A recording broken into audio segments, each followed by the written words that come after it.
This week, Moshe tells us that the only thing God asks from us is to fear him. And indeed, the Talmud tells us that everything's in the hands of heaven. God decides everything, except for one thing, fear of heaven. You want to give God the one thing he doesn't have? Fear him. There's only one problem. If you look at the passage, Moshe then goes on to list a whole bunch of other things that God requests from us. To walk in his ways, to love him, to serve him, to do the mitzvahs. What about them? So one commentator explains that it begins with fear. That's the key. God sits back and waits to see, with regard to each of us, do we fear him? And if yes, to what extent? Once we show him that we fear him, then he'll help with everything else. As the sages say elsewhere, Habal Tahir Messiah Oso. If somebody comes to purify himself or herself, God will help them. Fear God and he'll help you walk in his ways and love him and serve him and do the commandments. And it makes sense. Because although love of God is a higher level than fear of God, closer relationship, if you love God but you don't fear him, then you may say, God's not going to really care if I transgress the commandments. I mean, come on, he's my good buddy. We're so close. He'll look the other way. And that's a problem.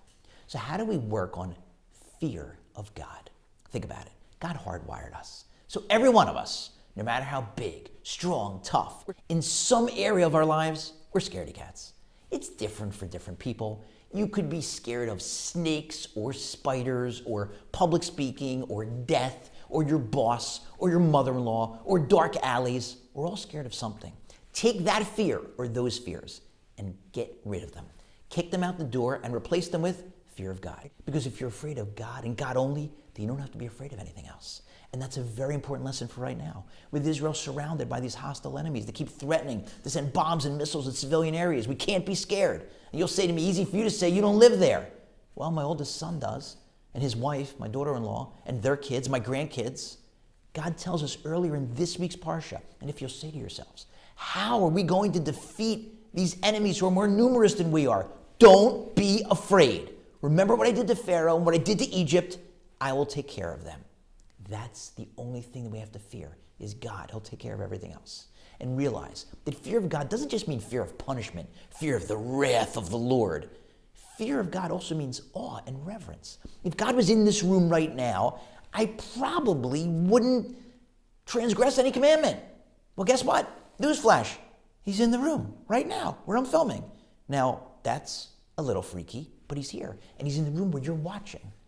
I personally find it a good time to think about this, a good time to ponder the small portion of God's awesomeness that we can attempt to understand is right before going to sleep at night. Clear your mind and just think about what God did.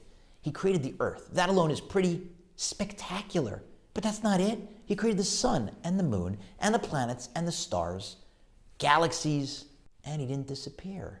He's still down here micromanaging every aspect of each one of our lives.